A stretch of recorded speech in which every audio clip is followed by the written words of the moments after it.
Thank you for tuning into this special 4th of July event, remembering American history, and Nicholas Flintlock from Epic Maker Productions. And I will be reciting for you the Declaration of Independence, with a brief summary so you can appreciate this Independence Day even more as Americans, for all of our non-American friends. We hope this is educational if you didn't know about this holiday, and why we celebrate July 4th in the United States every year, with food, family, and shooting off fireworks. This holiday is celebrating when we became a nation, and war for our independence began.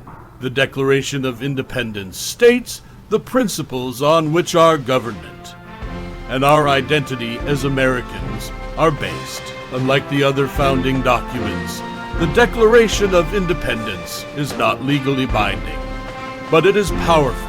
Abraham Lincoln called it a rebuke and a stumbling block to tyranny and oppression. It continues to inspire people around the world to fight for freedom and equality. The Declaration of Independence. What does it say? The Declaration of Independence was designed for multiple audiences: the king, the colonists, and the world. It was also designed to multitask. Its goals were to rally the troops, win foreign allies, and to announce the creation of a new country. The introductory sentence states the Declaration's main purpose: to explain the colonists' right to revolution. In other words, to declare the causes which impel them to the separation. Congress had to prove the legitimacy of its cause. It had just defied the most powerful nation on earth. It needed to motivate foreign allies to join the fight. Preamble. These are the lines contemporary Americans know best.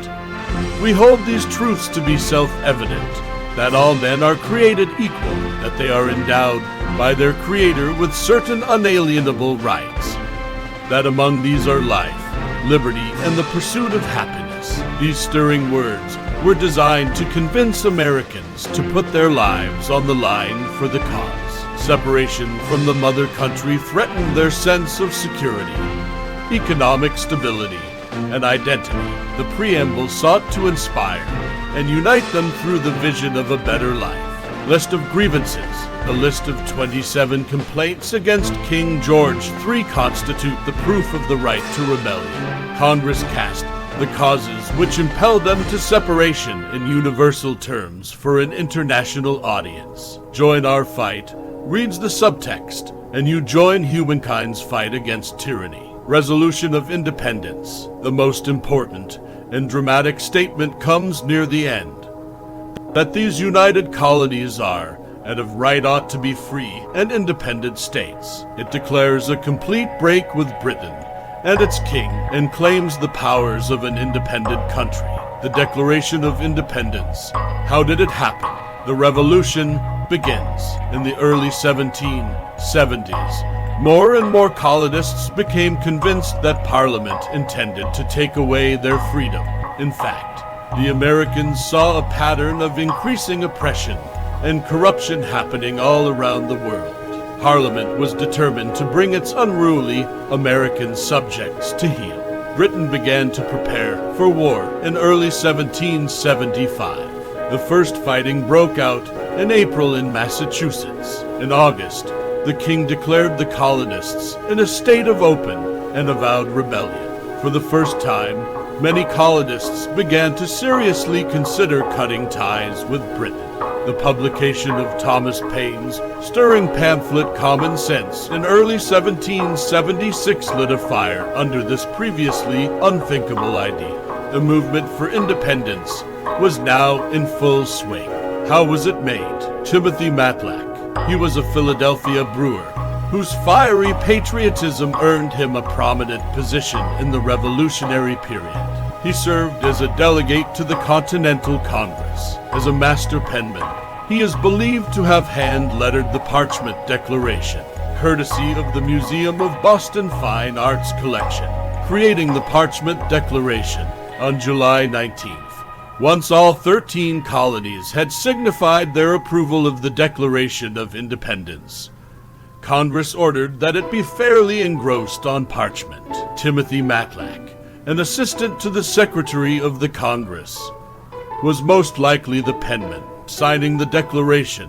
On August 2nd, the Journal of the Continental Congress records that the Declaration of Independence, being engrossed and compared at the table, was signed. John Hancock, President of the Congress, signed F first. The delegates then signed by state from north to south. Some signed after August 2nd. A few refused. George Washington was away with his troops.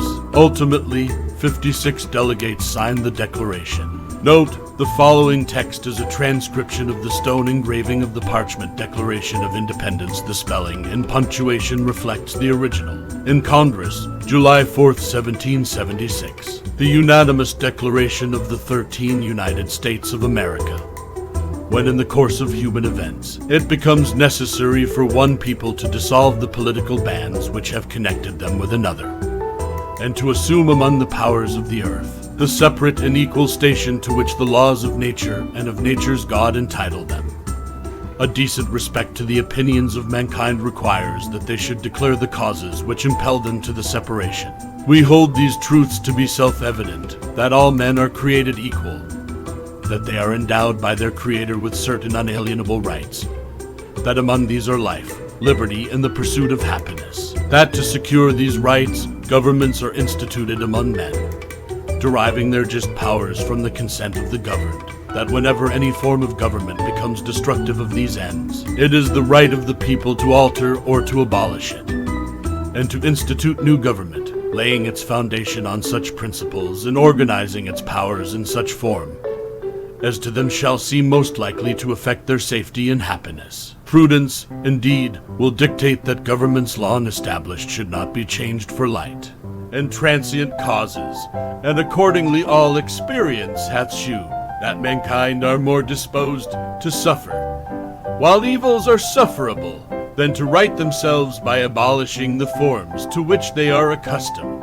But when a long train of abuses and usurpations, pursuing invariably the same object, evinces a design to reduce them under absolute despotism, it is their right, it is their duty to throw off such government, and to provide new guards for their future security. Such has been the patient sufferance of these colonies, and such is now the necessity which constrains them to alter their former systems of government.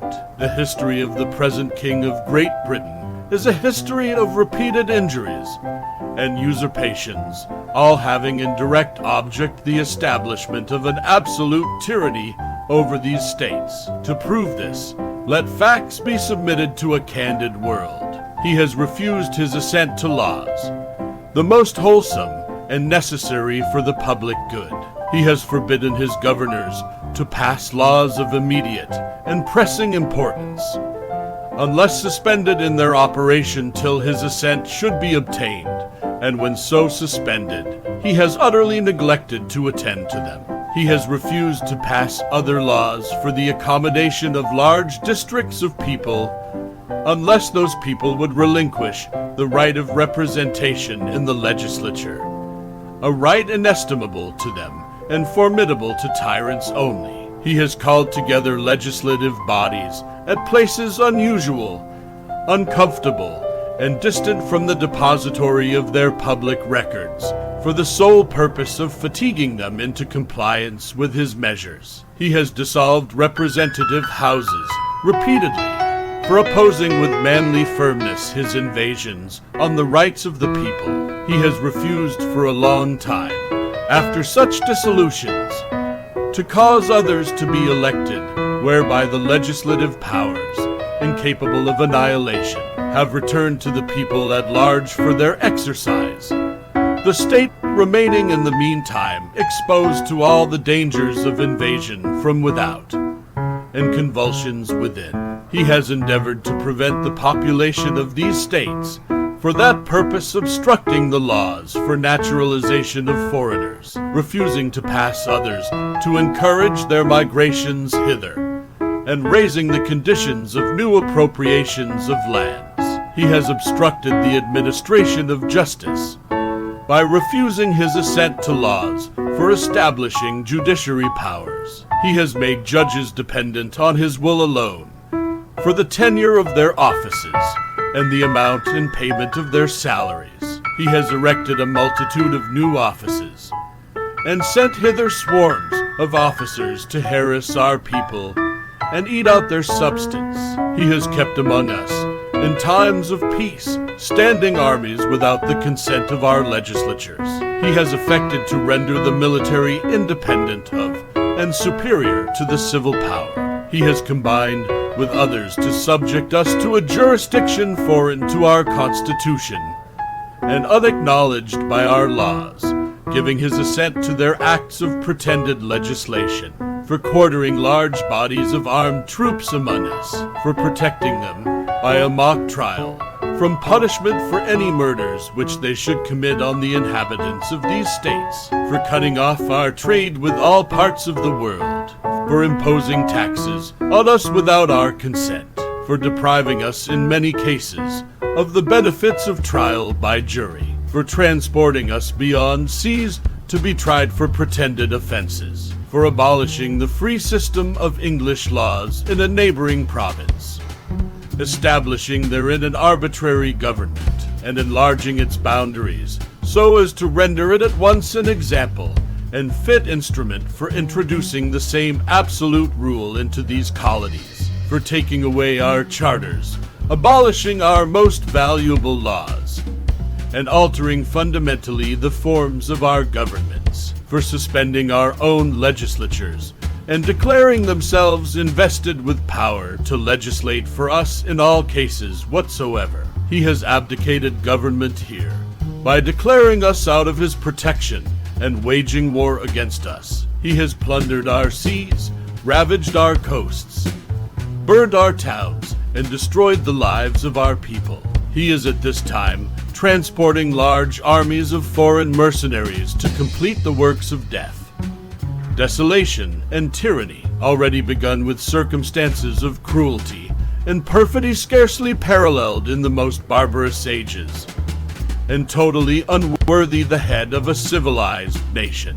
He has constrained our fellow citizens taken captive on the high seas to bear arms against their country, to become the executioners of their friends and brethren, or to fall themselves by their hands. He has excited domestic insurrections amongst us, and has endeavored to bring on the inhabitants of our frontiers the merciless Indian savages, whose known rule of warfare is an undistinguished destruction of all ages, sexes, and conditions.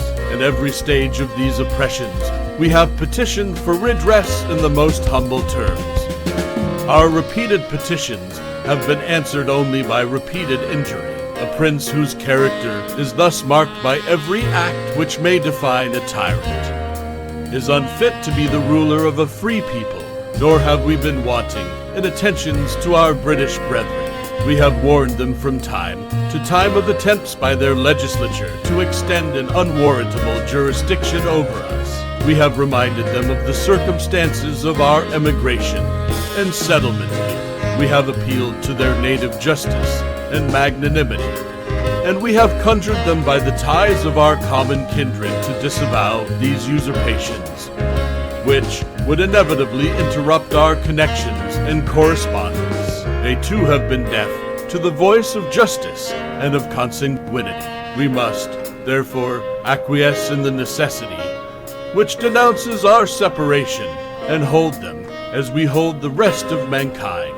enemies in war, and peace friends. We, therefore, the representatives of the United States of America, in General Congress, assembled, appealing to the Supreme Judge of the world for the rectitude of our intentions, do, in the name and by authority of the good people of these colonies, solemnly publish and declare that these united colonies are, and of right ought to be free and independent states, that they are absolved from all allegiance to the British crown, and that all political connection between them and the state of Great Britain is and ought to be totally dissolved, and that as free and independent states they have full power to levy war, conclude peace, contract alliances, establish commerce, and to do all other acts and things which independent states may of right do, and for the support of this declaration, with a firm reliance on the protection of divine providence.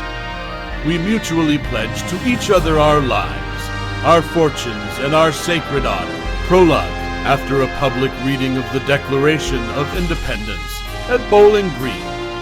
On July 9, 1776, New Yorkers pulled down the statue of King George III. Parts of the statue were reportedly melted down and used for bullets, courtesy of Lafayette College Art Collection, Easton, Pennsylvania. Thank you all so much for watching, and may God bless you and have a happy, safe Independence Day. All the information read here is from the National Archives website, archives.gov, Founding Docs, Declaration. Make sure to go subscribe to our YouTube channel and on our website at epicmakerproductions.art. This has been an EMP special holiday event. On behalf of Epic Maker Productions, I am Nicholas Flintlock wishing you a happy and safe 4th of July. This is it, the moment you find out that we have a special 4th of July stream happening at 11 p.m. Eastern Standard Time. This groundbreaking special includes the first ever time lapses we captured. This also shows you the view of Indianapolis that you may not have seen before.